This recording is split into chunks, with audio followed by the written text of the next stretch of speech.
Hey there, cats and kitties. I am the Blues Man, Johnny Blues, and today I'm here to review TheCuriousLo, a fellow YouTube reviewer and contestant of Who Reviews the Reviewers, a contest from Geekvolution, of which I am as well. And while I'll respectfully refer to her as a reviewer, it may interest you to know that her YouTube tenure didn't start out quite that way. Listen up as we take a look at the highs and lows of TheCuriousLo. Hello, it's TheCuriousLo. Lauren here with another review. Lo, or Lauren, as she introduces herself in many of her video intros, opened her channel in an arcane and dark age from long ago, known simply as December 17, 2008, with her first video being uploaded a mere 3 days later as a contest entry, or possibly as some penance substituted for ritualistic torture, which revolved around singing Christmas carols in public. It's funny how closely those two worlds meet. Her second video, a tongue-in-cheek news parody commentary mashup, came 6 days later, to be followed by what might have been a long hiatus before her next recorded effort was uploaded just over 9 months later, relating to a scene from Les Miserables. There's always the possibility that other videos had been at one time or another uploaded and deleted between this time, but it's really hard to know for certain, as keeping such records would have taken up much-needed memory space from words with friends.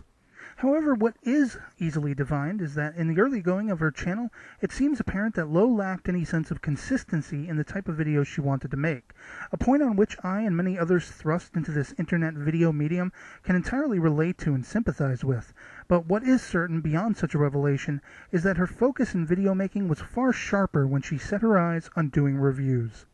If anything is to be truly gained in the way of insight into her specifically in the time building up to these, it's definitely a quirky and welcoming sense of humor, as evidenced in her BioShock gameplay reaction video, for example, which is craftily edited to highlight her scared and frustrated reactions, as well as the chuckles of relief that come after every tense moment in the game. And also the bloopers she includes at the end of most of her videos, which provides us with the sense that she doesn't take herself too seriously, that she's having a good time doing what she's doing. When finally we reach her first two reviews, dated as both being uploaded on October 5th, 2011, with the reviews of the film Eragon as well as Season 1 of the TV series The Walking Dead, there's an immediately noticeable contrast between the two reviews. Whereas one is just under 10 minutes and seems to be a complementary marriage between scripted and unscripted review styles, the style she's most adept at, the other, The Walking Dead review, which served as her Who Reviews the Reviewers audition entry, was much shorter, clocking in at just a little over 2 minutes.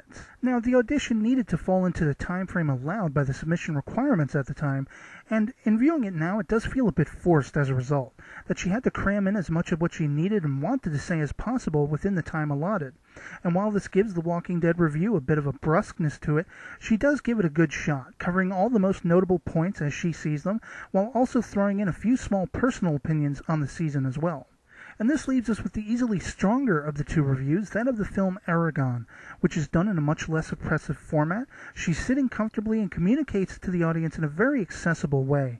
She says early on in the review that she takes pride in being the type of person to not so readily nitpick a film adaptation of a book for what it lacks or the changes that were made to the story, and it's easy to take her at her word. While she does draw some comparisons between the two versions, she stays focused on the merits, or lack thereof, of the film itself. She criticizes it for its faults and some less than satisfying characterizations very easily, and she has the time to explore the aspects she really respects and admires about the piece, while also not particularly or entirely skewering the finished product in the end. So, I just watched this movie for the first time in a long time, and honestly, I'm not quite sure why I bought it. I own this movie. I've owned it since it came out on DVD. I own all 3 books, and I don't know why I bought this movie. Following this, the majority of her videos uploaded are the subsequent Who Reviews the Reviewers submissions per every new round. For her first 2 official submissions in the contest, which danced around the seemingly arbitrarily chosen topic of food and beverages, as well as the celebrities' body of work round that posed its own unique challenges, Lo poses herself in a somewhat uncharacteristic and uncomfortable standing position in her kitchen, which I think goes a long way to make these reviews feel a bit tense. It's as if there's some mammoth gunman that has his pistol directed at her from just off screen, seeing fit to antagonize her by forcing her to shift her weight from one foot to the next every so often.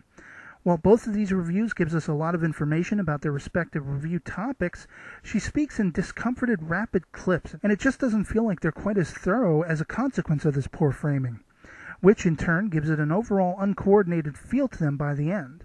something which may have been a point one or two of the judges in the contest actually made as well.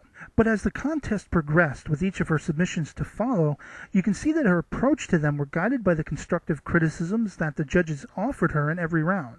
She was able to keep her performance and critical sensibilities in check, and she was able to put herself back in a more comfortable and accessible framing style, being mostly seated through the remaining submissions. And speaking of performance, as William Shakespeare once proffered, all the world's a stage, a point Lo certainly took to heart in her review of the intriguingly titled novella Zombiecorns, as she boldly donned her best chocolatey dress and took on the air of a much more distinguished and charming review style.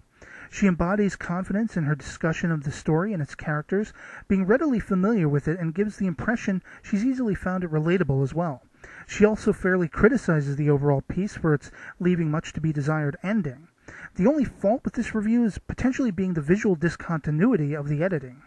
And finally, we come to the two final reviews we're going to be looking at, with that of the films Black Swan and A Muppet Christmas Carol, a pair that make as thought-provoking DVD shelf bedfellows as perhaps Alfred Hitchcock's Psycho and the 60s animated How the Grinch Stole Christmas. With Black Swan, she greatly enhances her credibility from the get-go, relating her own personal experiences with the ballet world. An interesting thing about this movie is that many people going into it won't have any knowledge of dance and would assume that this is a story of a girl who goes crazy, set with the backdrop of being a dancer.